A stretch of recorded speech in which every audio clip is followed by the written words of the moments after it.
everyone. Thanks for joining us today. This is April Garrett with the Seniors Blue Book, and today we have as our guest Jeff Weinberg, who is the president of Caregiver Champion. How are you doing, Jeff? I'm doing good. Trying to do the best we can with being isolated as we are. Exactly.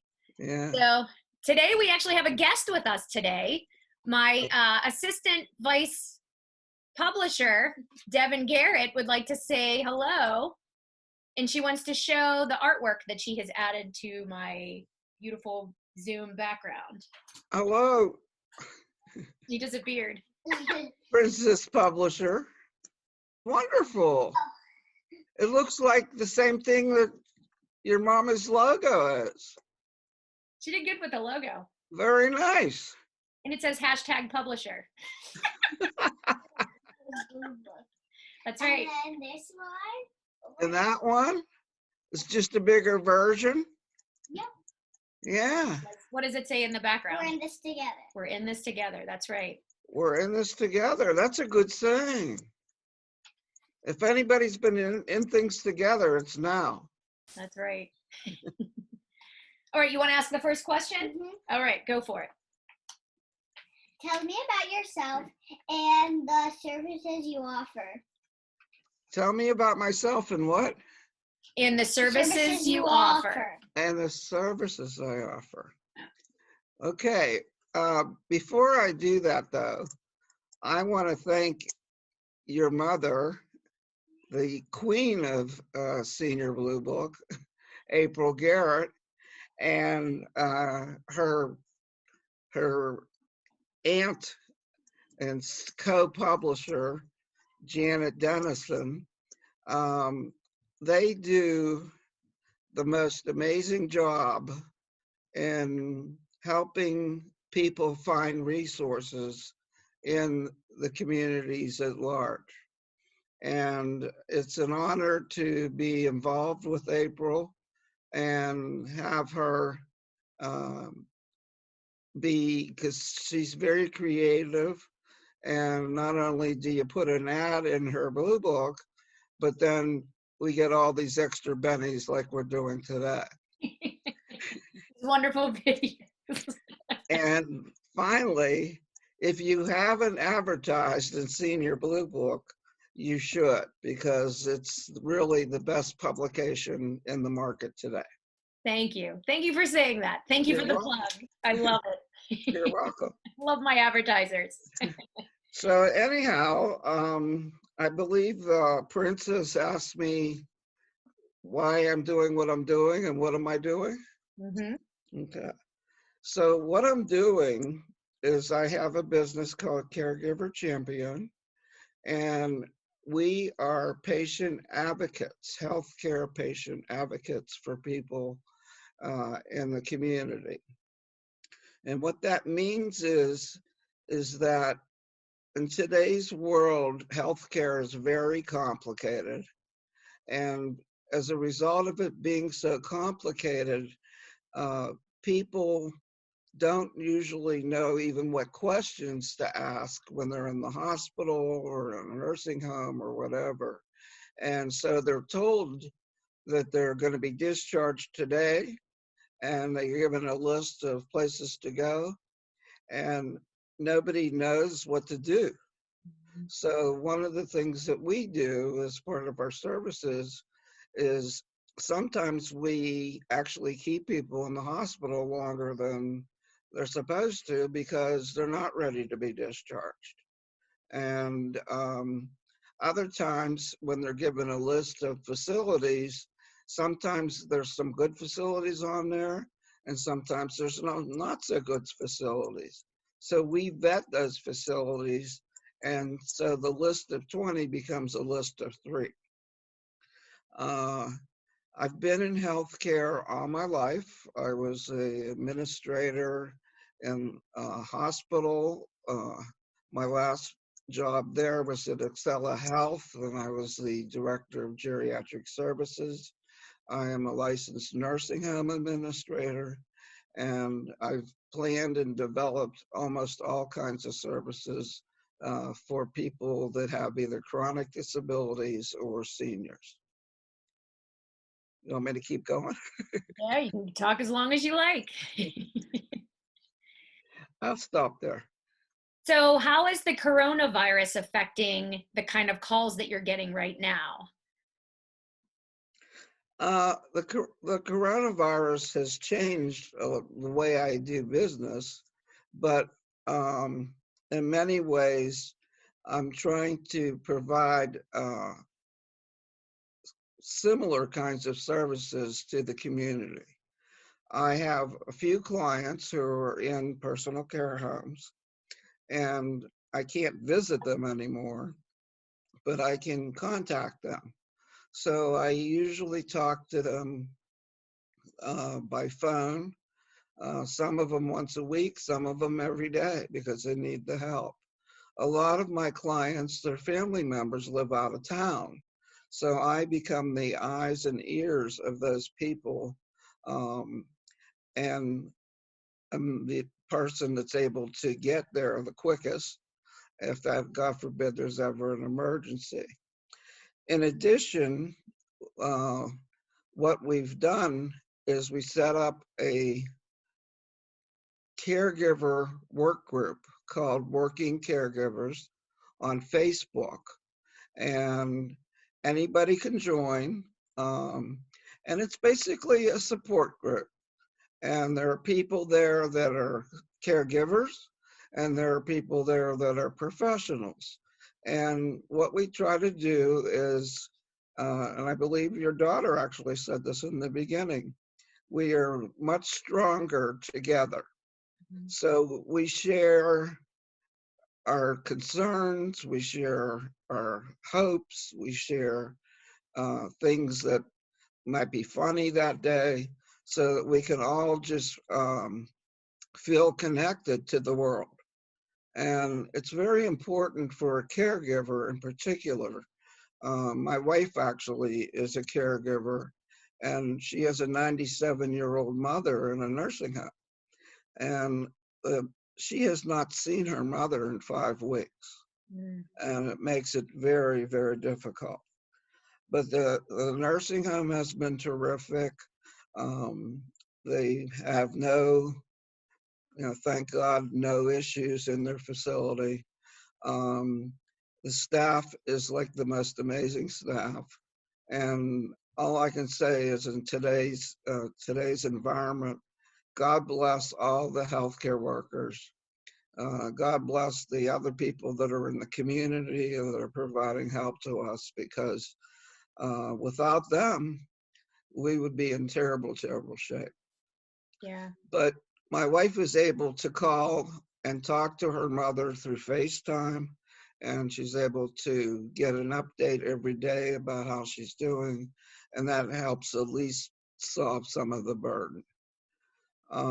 Another thing that I've been doing is we've been doing um, videos about how to deal with what we're handling right now with this COVID-19.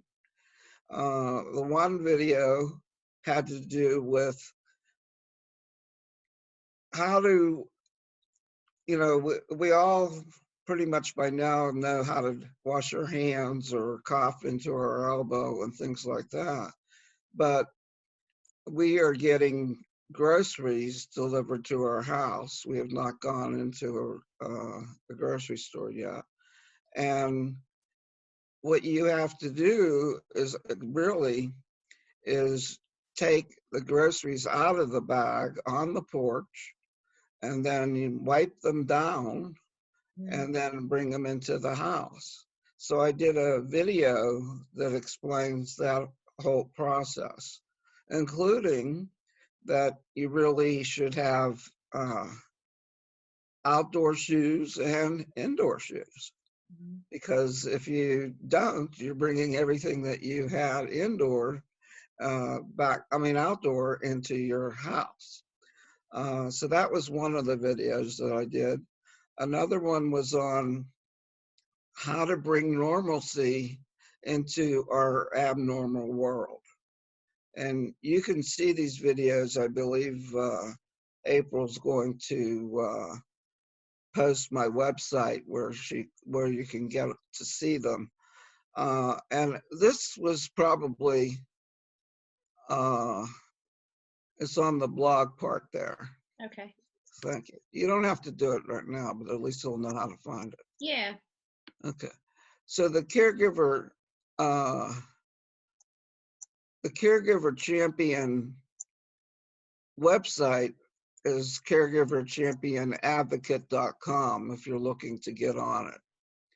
Oh, there's the Senior Blue Book one. That's right. Let's put it right there. But getting back to how to provide normalcy in today's world of abnormalcy, it was very important to have people realize that getting up every day and having no purpose was not a good way to survive.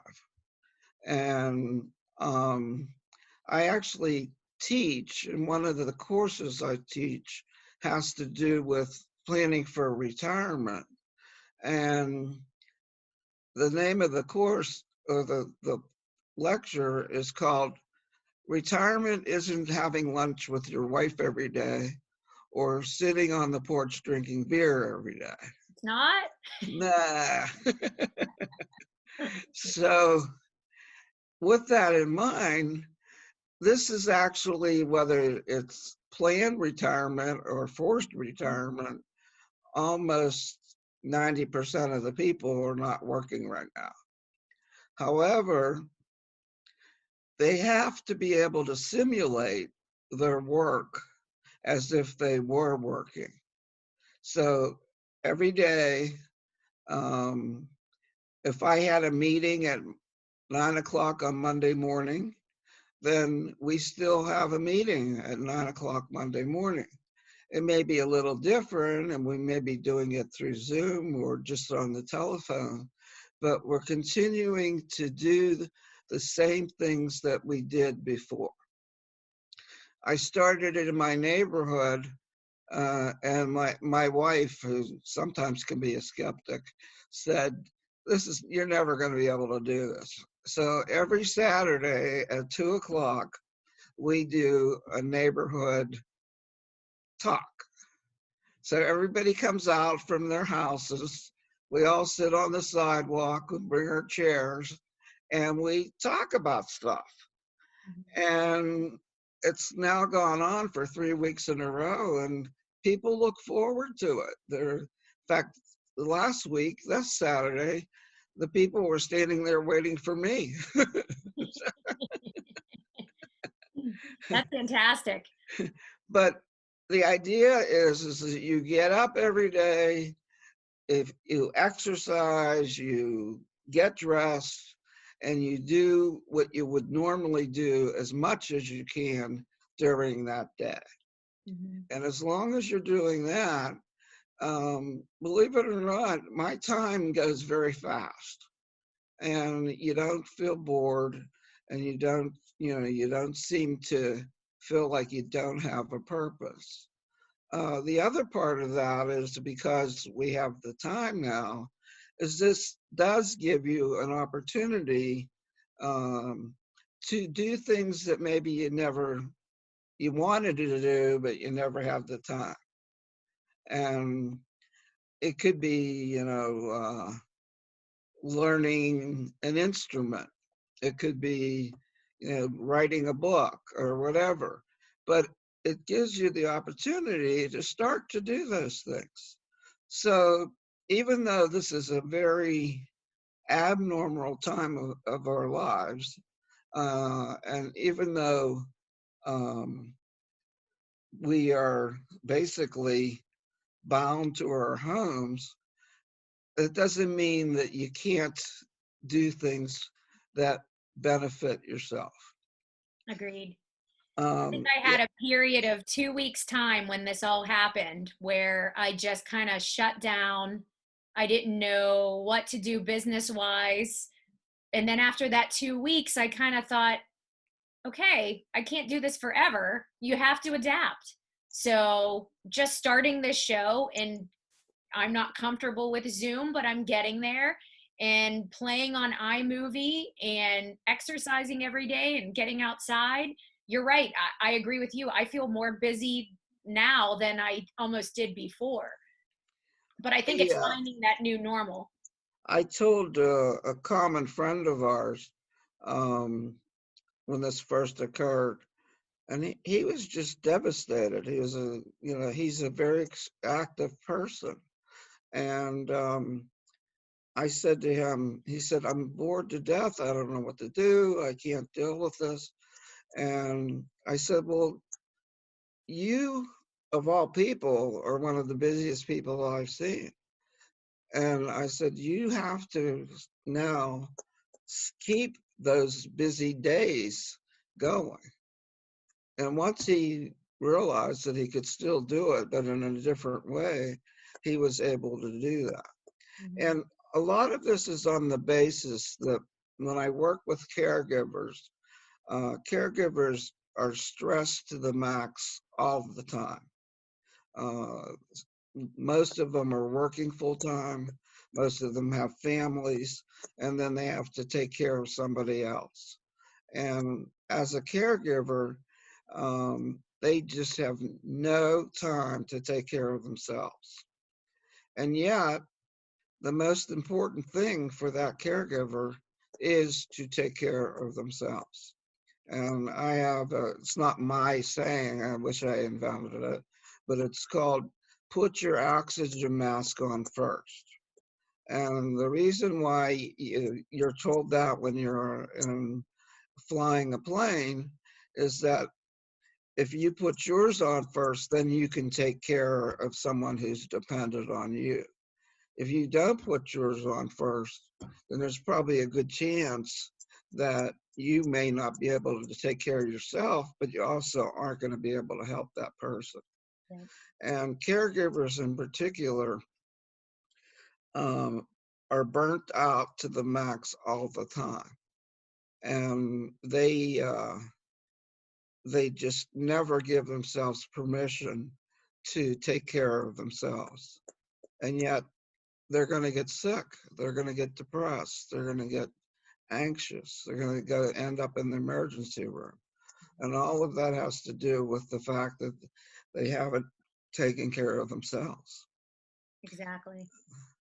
So that's a big part of what we're trying to do. And the other piece, the final piece, is that I have just initiated this week that I will provide free consultative services to anybody who would want to just call and talk.